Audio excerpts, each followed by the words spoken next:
आज की जो आधुनिक जिंदगी है उसमें कई उलझने हैं। मतलब तनाव है, रचनात्मकता की कमी है, रिश्तों में एक दूरी सी आ गई है। और हम क्या करते हैं? हम इन सब का समाधान अक्सर बाहर की दुनिया में खोजते हैं। लेकिन हमारे हाथ जो स्रोत लगे हैं वो एक बिल्कुल अलग नजरिया पेश करते हैं। वो कहते हैं कि इन समस्याओं की जड़ और उनका समाधान दोनों हमारे भीतर ही है। बिल्कुल। और ये स्रोत हमारे शरीर को सिर्फ एक बायोलॉजिकल मशीन की तरह नहीं देखते हैं, बल्कि एक ऊर्जा के नक्शे की तरह देखते हैं। ऊर्जा का नक्शा। हाँ, और इस नक्शे पर 7 मुख्य ऊर्जा केंद्र हैं, जिन्हें चक्र कहा गया है। और ये सिर्फ कोई आध्यात्मिक धारणाएं नहीं है, बल्कि हमारी जिंदगी के हर पहलू को प्रभावित करने वाले पावर हाउस है। तो आज हम मिलकर यही समझने की कोशिश करेंगे कि क्या हमारी रोजमर्रा की उलझनों का समाधान वाकई ऊर्जा के इन 7 केंद्रों में छिपा हो सकता है। क्या ये प्राचीन नक्शा आज की जिंदगी को बेहतर बनाने में हमारी मदद कर सकता है? चलिए इस सफर की शुरुआत बिल्कुल नींव से करते हैं, पहले चक्र से, जिसे मूलाधार चक्र कहते हैं। मूलाधार यानी मूल आधार, जैसा नाम है वैसा ही इसका काम भी है। अच्छा। ये हमारी नींव है। सुरक्षा, स्थिरता और इस दुनिया में अपने अस्तित्व को महसूस करने की सारी ऊर्जा वो यहीं से आती है। और ये होता कहाँ है? इसका स्थान हमारी रीढ़ की हड्डी के सबसे निचले हिस्से में है और इसका रंग गहरा लाल बताया गया है, ठीक धरती के गर्भ जैसा। आज के दौर में असुरक्षा की भावना बहुत आम है। नौकरी की चिंता, भविष्य का डर। बिल्कुल। तो स्रोत कहते हैं कि जब ये डर हम पर हावी होते हैं तो असल में हमारे मूलाधार चक्र की ऊर्जा असंतुलित हो जाती है। लेकिन सिर्फ ये जानना काफी नहीं है। सवाल यह है कि इस ऊर्जा को वापस संतुलन में कैसे लाया जाए। यहाँ स्रोत एक बहुत ही दिलचस्प बात बताते हैं। वो सिर्फ मानसिक कल्पना की बात नहीं करते, बल्कि शरीर पर इसके असर की भी बात करते हैं। अच्छा। जैसे एक तकनीक है जिसमें आप कल्पना करते हैं कि आपके शरीर से जड़ें निकलकर धरती में गहराई तक जा रही हैं। यह सिर्फ एक ख्याल नहीं है, ये हमारे नर्वस सिस्टम को एक सिग्नल भेजता है कि तुम सुरक्षित हो। ये हमारे फाइट और फ्लाइट रिस्पॉन्स को उसको शांत करता है, जो सीधे तौर पर हमारे एड्रीनल ग्लैंड से जुड़ा है। मतलब ये सिर्फ एक आध्यात्मिक व्यायाम नहीं, इसका एक ठोस शारीरिक और मनोवैज्ञानिक आधार भी है। हाँ बिल्कुल। और इस ऊर्जा को जगाने के लिए एक बीज मंत्र भी दिया गया है, लम। लम। कहते हैं कि इस ध्वनि का कंपन सीधे तौर पर उस शारीरिक हिस्से पर असर करता है जहां ये चक्र स्थित है, और इसके साथ जुड़ा जो संकल्प या एफर्मेशन है वो भी इसी भावना को मजबूत करता है। वो क्या है? मैं सुरक्षित हूँ, मैं स्थिर हूँ, मैं धरती से जुड़ा हूँ। ये एक तरह से खुद को याद दिलाने जैसा है कि आपकी नींव मजबूत है। जब हमारी नींव मजबूत हो जाती है, जब हम खुद को सुरक्षित महसूस करते हैं, तभी हम जीवन के प्रवाह का आनंद ले सकते हैं। और शायद यहीं से हम दूसरे चक्र पे पहुंचते हैं, स्वाधिष्ठान। बहुत सुंदर तरीके से जोड़ा आपने। स्वाधिष्ठान का अर्थ ही है स्व का स्थान। स्व का स्थान। हाँ, ये नाभि के ठीक नीचे स्थित है और इसका तत्व है जल। जैसे जल बहता है, वैसे ही ये चक्र हमारी भावनाओं, हमारी रचनात्मकता और जीवन के आनंद के प्रवाह से जुड़ा है। इसका रंग नारंगी है, जैसे सूरज ढलते समय आसमान का रंग होता है ना, वैसा। रचनात्मकता की कमी या क्रिएटिव ब्लॉक, ये एक ऐसी चीज है जिससे बहुत से लोग जूझते हैं।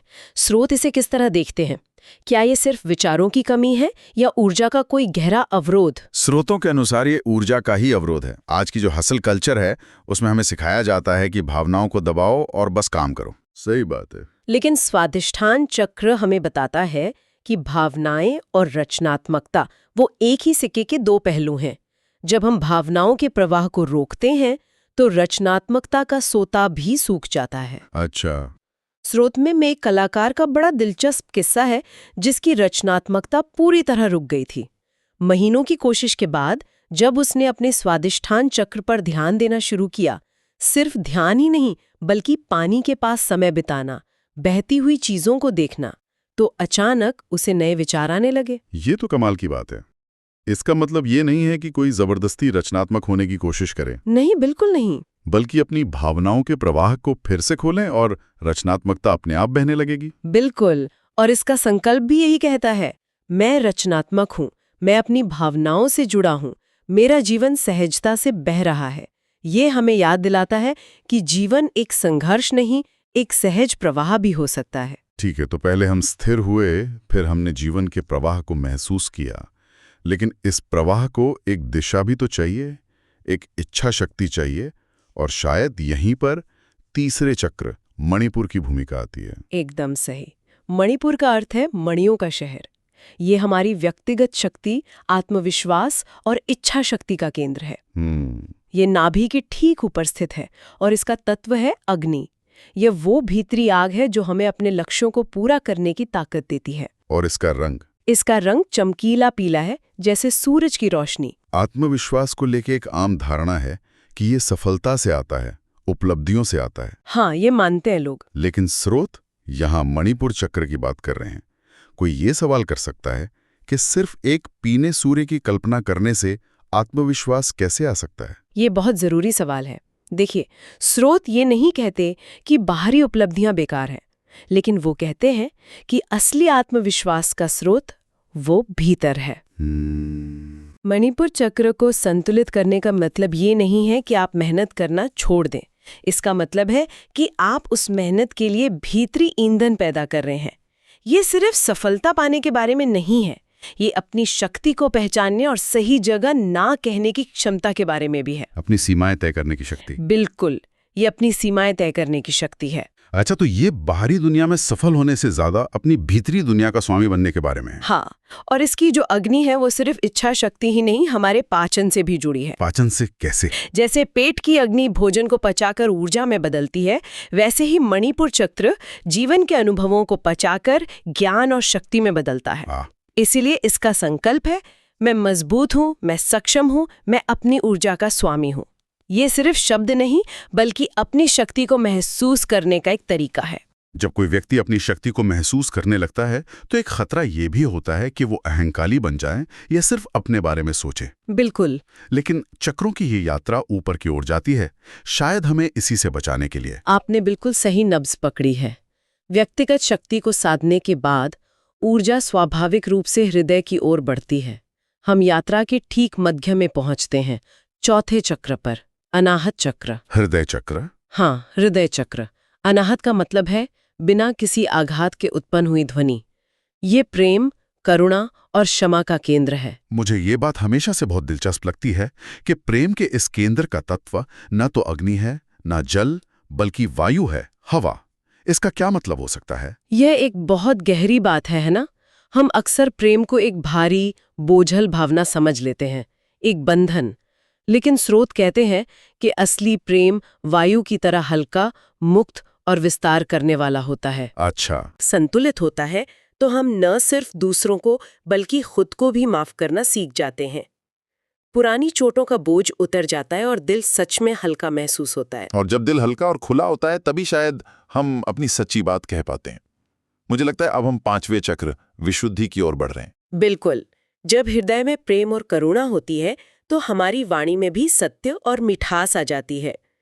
विशुद्ध चक्र हमारे कंठ में स्थित है। गले में? हाँ, गले में। और ये संवाद और आत्माभिव्यक्ति का केंद्र है। इसका तत्व है आकाश या ईथर, जिसमें ध्वनि यात्रा करती है। और इसका रंग? इसका रंग हल्का नीला है, जैसे साफ आसमान। एक बात जो मुझे श्रोताओं में बहुत प्रासंगिक लगी वो ये है कि ये चक्र सिर्फ जुबान से बोलने तक सीमित नहीं है। आज के डिजिटल युग में हमारी एक डिजिटल आवाज भी है। हाँ। क्या हम सोशल मीडिया पर अपनी राय रखने से डरते हैं? क्या हम वो जरूरी ईमेल भेजने में टालमटोल करते हैं? स्रोत कहते हैं कि ये सब भी विशुद्ध चक्र की ऊर्जा का ही खेल है। हाँ, ये अपनी सच्चाई को व्यक्त करने के बारे में है, चाहे माध्यम कोई भी हो। जब ये चक्र असंतुलित होता है तो हम या तो चुप रह जाते हैं या फिर बहुत कड़वा बोलते हैं। हाँ, ये होता है। संतुलन का मतलब है सही बात को सही समय पर सम्मान के साथ कहना। और इसका बीज मंत्र है हम। इसका संकल्प भी यही सिखाता है, मैं सत्य बोलता हूँ, मेरी आवाज स्पष्ट है, मैं अपनी बात सम्मान से कहता हूँ। अपनी सच्चाई को कहने के लिए ये जानना भी जरूरी है कि हमारी सच्चाई है क्या। जी। और ये हमें सीधे छठे चक्र पर ले आता है, जो शायद सबसे रहस्यमयी माना जाता है, आज्ञा चक्र। हाँ, तीसरी आंख। तीसरी आंख, आज्ञा चक्र। दोनों भौहों के बीच स्थित ये केंद्र हमारे अंतर्ज्ञान, हमारी विवेक बुद्धि और जीवन को स्पष्ट रूप से देखने की क्षमता से जुड़ा है। इसका रंग गहरा नीला या बैंगनी है। इसे तीसरी आंख क्यों कहते हैं? इसे तीसरी आंख इसलिए कहते हैं क्योंकि ये हमें उन चीजों को देखने में मदद करती है जो इन दो आंखों से नहीं दिखती। आज की दुनिया जानकारी से भरी हुई है। हर विषय पर हजारों राय हैं। ऐसे में सही और गलत का फैसला करना बहुत मुश्किल हो जाता है। क्या आज्ञा चक्र इसमें हमारी मदद कर सकता है? और हम अंतर्ज्ञान मतलब इंट्यूशन और सिर्फ डर या ज्यादा सोचने में, ओवरथिंकिंग में फर्क कैसे करें? ये आज के समय का सबसे बड़ा सवाल है। स्रोत बताते हैं कि जब हमारा आज्ञा चक्र संतुलित होता है तो हम जानकारी के शोर में खोते नहीं हैं। हम पैटर्न देख पाते हैं, चीजों के मूल को समझ पाते हैं। अच्छा। और जहाँ तक अंतर्ज्ञान और डर में फर्क करने की बात है, तो कहा जाता है कि अंतर्ज्ञान की आवाज शांत होती है, स्थिर और स्पष्ट, जबकि डर और ओवरथिंकिंग की आवाज बहुत शोर करती है। वो हमें उलझाती है और बेचैन करती है। तो अंतर्ज्ञान रास्ता दिखाता है और डर हमें रोकता है। बिल्कुल। तो ये किसी भविष्य को देखने के बारे में नहीं, बल्कि वर्तमान को बिना किसी भ्रम के साफ साफ देखने के बारे में है। सही बात। इसीलिए इसका संकल्प है, मैं स्पष्ट देखता हूँ, मैं अपनी अंतर्ज्ञान पर भरोसा करता हूँ, मेरी दृष्टि प्रकाशमय है।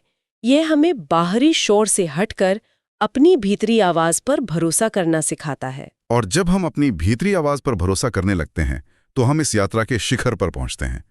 7वां और अंतिम चक्र सहस्रार। सहस्रार, इसे 1000 दलों वाला कमल भी कहा गया है। ये थोड़ा अमूर्त लगता है, इसे कैसे समझें? हाँ, इस चक्र को शब्दों में बांधना सबसे मुश्किल है, क्योंकि यह अनुभव का विषय है। यह हमारे सिर के ठीक ऊपर स्थित है और इसका कोई एक रंग नहीं, बल्कि इसे बैंगनी या सफेद प्रकाश के रूप में दर्शाया जाता है। अच्छा।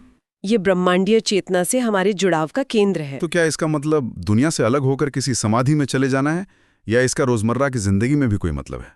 नहीं नहीं, इसका मतलब दुनिया से भागना बिल्कुल नहीं है, बल्कि ये अपनी छोटी छोटी चिंताओं और अपने मैं से ऊपर उठकर ये महसूस करना है कि हम सब एक बड़ी तस्वीर का हिस्सा हैं। ये वो शांति है जब हमें एहसास होता है कि हम अकेले नहीं हैं, हम उस ब्रह्मांडीय ऊर्जा से जुड़े हुए हैं जिसने सब कुछ बनाया है। ये एक तरह से जूम आउट करके अपनी जिंदगी को देखने जैसा है। और ये होता कैसे? जब बाकी 6 चक्र संतुलन में काम करते हैं तो सहस्रार का कमल अपने आप खिलने लगता है। तो ये एक मंजिल नहीं बल्कि एक स्वाभाविक परिणाम है। हाँ, और इसका संकल्प भी इसी पूर्णता को दर्शाता है। मैं ब्रह्मांड से जुड़ा हूँ, मैं शांति हूँ, मैं पूर्ण हूँ। यह हमें हमारी संपूर्णता का एहसास कराता है। तो यह है हमारे भीतर का ऊर्जा नक्शा। स्थिरता की जड़ों से लेकर ब्रह्मांड से जुड़ाव के कमल तक ये सिर्फ 7 ऊर्जा केंद्र नहीं है, बल्कि जीवन को पूरी तरह से जीने के 7 चरण हैं। और सबसे जरूरी बात यह है कि ये सब आपस में जुड़े हुए हैं। किसी एक चक्र पर बहुत ज्यादा ध्यान देना और बाकियों को नजरअंदाज करना, वो भी असंतुलन पैदा कर सकता है। असली लक्ष्य इन सभी के बीच एक सामंजस्य, एक संतुलन स्थापित करना है।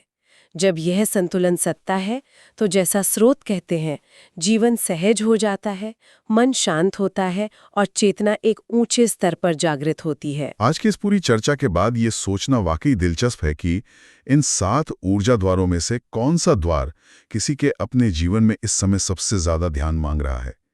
क्या वो सुरक्षा की नींव है, या भावनाओं का प्रवाह, या फिर अपनी आवाज खोजने की जरूरत? और उस सवाल को एक कदम और आगे ले जाकर ये सोचा जा सकता है कि अगर उस एक द्वार पर थोड़ा ध्यान दिया जाए, उसे थोड़ी ऊर्जा दी जाए, तो जीवन में कौन सा नया और सकारात्मक प्रवाह शुरू हो सकता है। इसका जवाब हम सबके भीतर ही मौजूद है।